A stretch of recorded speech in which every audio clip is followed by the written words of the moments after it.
Salam Media, keeping you company this Ramadan.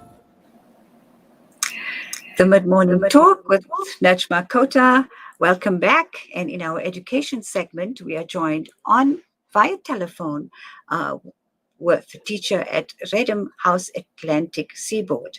Adam Fairall shares his take on what's necessary for 21st century teaching and learning post-COVID-19 and beyond. Welcome to the program, Mr. Fairall. Hi, thank you much for having me here on Salam Media. It's an honor and a privilege. It's an honor to have you with us. What has made it necessary for us to rethink education in the 21st century? You know, education is changing so much. The world's changing so much. The world is quite a dynamic place. Problems that are coming up aren't necessarily being addressed. In schools, we're not being necessarily equipped to deal with a future that is unpredictable. And so I think that that's sort of a major part of what my role is. I see my role as being a teacher is to look at how we can equip students to address the 21st century and address the challenges that come with the 21st century. Mm-hmm. So, we apologize for the... In light of, yeah. Sorry, there's a bit of a delay. I apologize. No problem. I just want to also alert whoever's tuned in that we just have a bit of a technical problem in terms of the connection. So I hope everyone can hear you clearly. I just about managed to, but I think we can continue. Would we have been thinking about all of this pre-pandemic, or has this awakened something else for us? That's a good question. I think so. When I first began impact learning is what it's dubbed. We began in 2019, so it was before the whole pandemic happened and before this crisis of COVID hit our world. But I think it's become more relevant after or post-COVID in the sense that people firstly now crave human connection. They see the value of human connection. They see the value of being engaged with people. When somebody does business, they don't necessarily do business with a company. They don't want to do business with a company. They want to do business with a person. And that's been a massive sort of guide to this whole process of saying, how can we make what we do at school, how can we equip students, how can we equip people to connect better so that they are able to achieve these big outcomes that are required in this fourth industrial revolution. Sure. Now, it's interesting that you talk about the importance of human connection, and we all learned that huge lesson, which we took for granted during the lockdowns, right?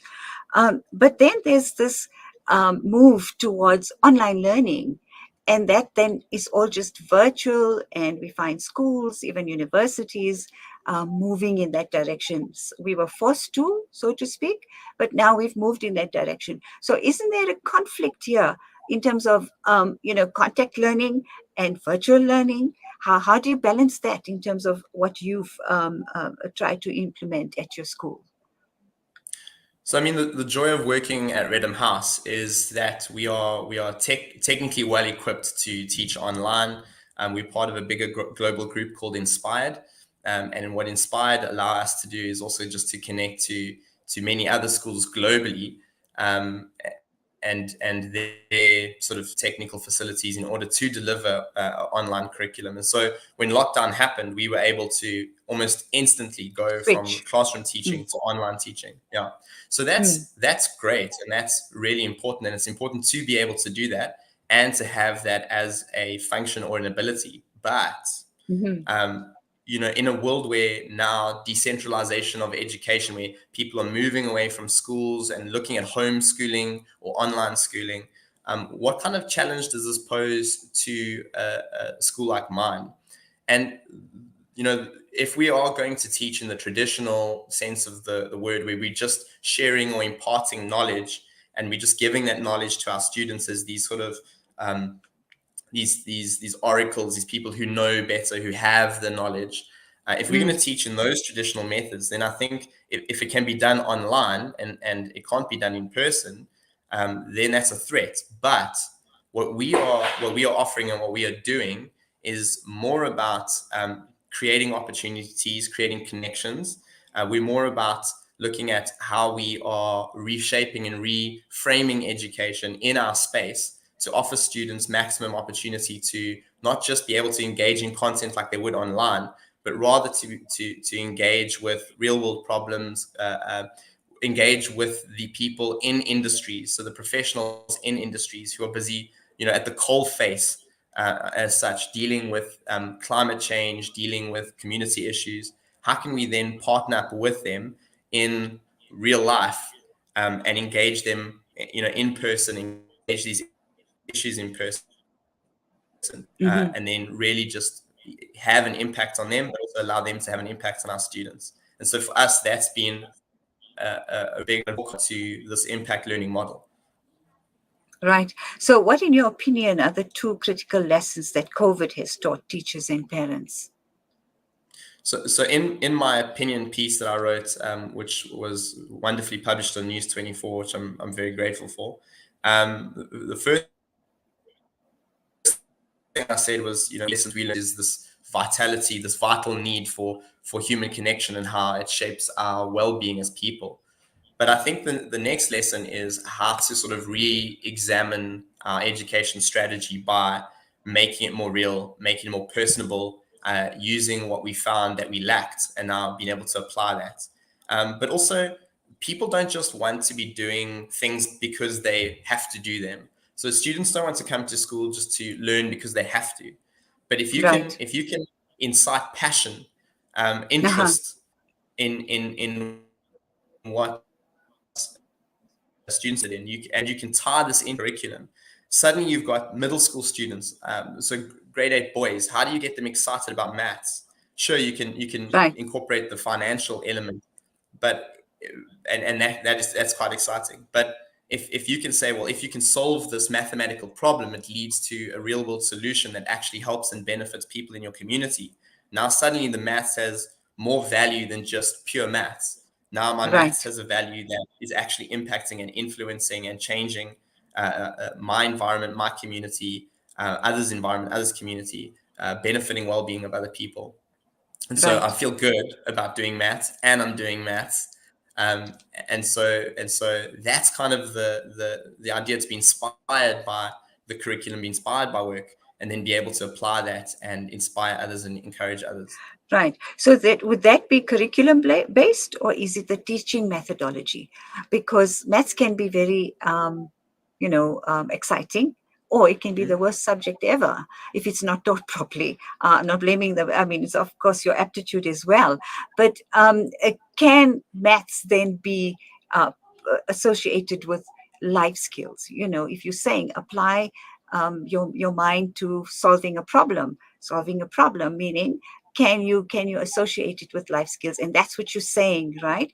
But to create that interest and to go beyond that, which is viewed as academic, I think what's really, really important is that we don't have a system that creates critical thinking, that has when you talk about mainstream education, perhaps it's a school like yours, the learners would have that benefit. But in terms of the schools that I've done some of my research in, we find, and it's mainly public schools, we find that that's lacking. And I know that I'm probably putting you out of your cap a little bit there as a private school teacher or someone who's creating curriculum in that space, to be answering that question on a broader base in terms of education in South Africa and what those challenges are. I think so. I think we cannot deny that the position that I find myself in and my students find themselves in is a privileged position, being in private education, and it does allow me the opportunity to at least be able to test this. Thankfully, with our management and our leadership here, they track with that and allow me to do this. So I'm really just grateful to them. Hmm. I think though Okay, now it's broad breaking up quite badly. What we'll do is, Adam, way of if I scaling. may, We've got to very quickly, relook. Adam, if I may very quickly just interrupt the transmission, Yeah. just so we can pick you up a little more clearly. So we'll go for a quick ad break and we'll be back with teacher at Reddam House, Atlantic Seaboard, Adam Fairall. Centralized world, where institutions held the all-important data and confirmed all transactions. Those times are over. Welcome to Libertas Group, a blockchain developing company boasting an ecosystem that continually redefines the way we do business. Our blockchain is decentralized, making it immune to hacking or alteration, putting the power back in your hands with no middleman, so you can focus on the growth of your business. Libertas, the simplest investment choice you'll make.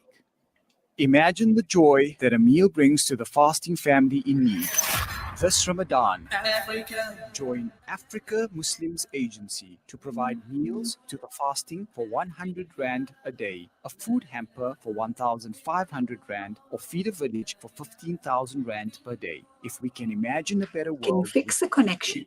donate Can you today. fix? Or ANA on 011-834-8685 or donate online. Africa Muslims Agency, commemorating 35 years of empowering, educating, inspiring. World-class financial services only at Sapphire Global, your financial partner. If you are looking for Islamic Sharia and ethical financial products, look no further. Sapphire Global offers a wide range of financial service offerings from short-term to life and investments. A full service center with all financial requirements under one brand. Our highly skilled and experienced consultants are ready to help protect your financial future. Contact us on 041 001 0184 or visit our website on www.sapphireglobalfs.com. Sapphire Global is an authorized financial services provider. Many of us take an iftar meal for granted, but not everyone is as fortunate. This Ramadan, the Islamic Dawah movement will provide meals to thousands of Muslims from disadvantaged backgrounds in township masjids, but they need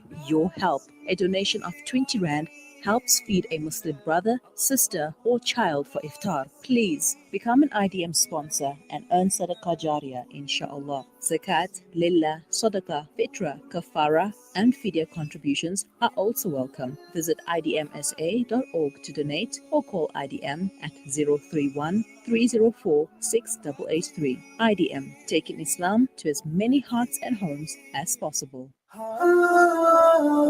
are listening to Salam Media live from our headquarters in South Africa. This is Salam Media, keeping you company this Ramadan. Back with you live from South Africa on Salam Media, the mid-morning talk with Najma Kota. Once again, I'm sorry, we are apologizing again for the poor internet connection.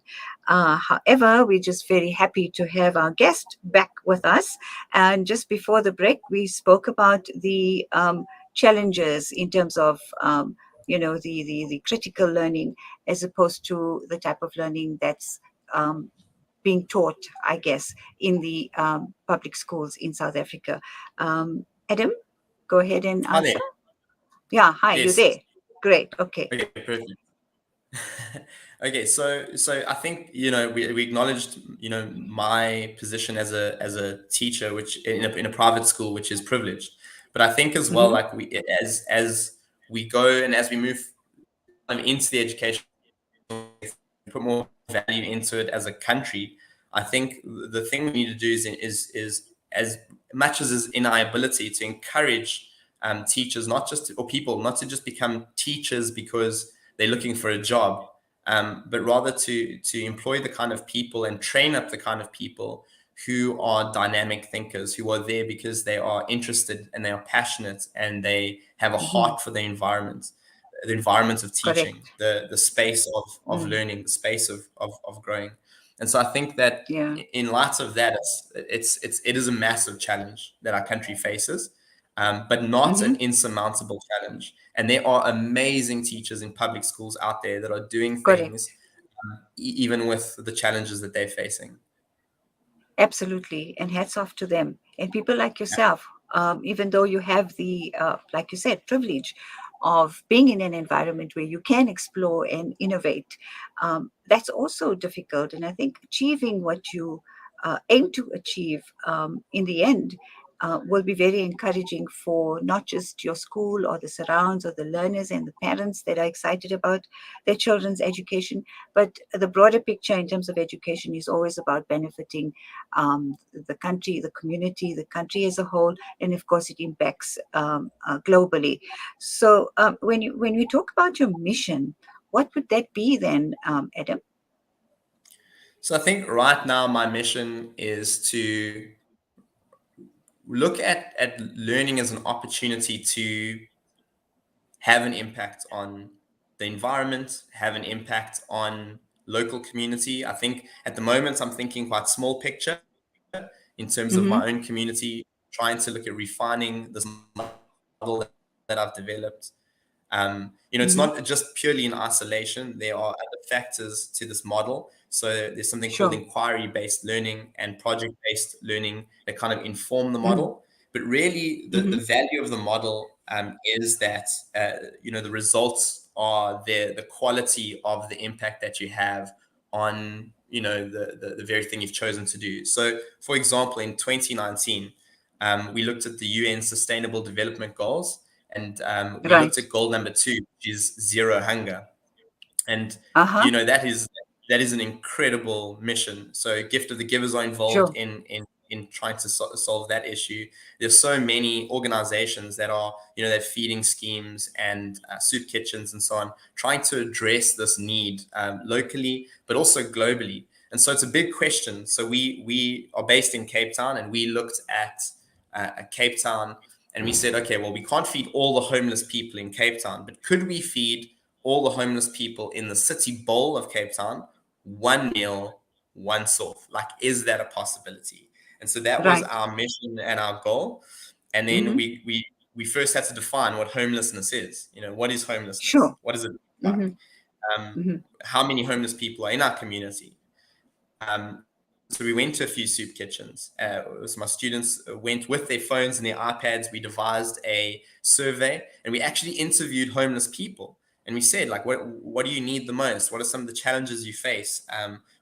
Do you classify yourself as homeless? Or how often do you come to the soup kitchen? And so we took all this data, and we mulled over it. We took some of the data and worked out, some of the mathematical elements to it. But then we also thought of, okay, how then can we feed these people? What can we feed them?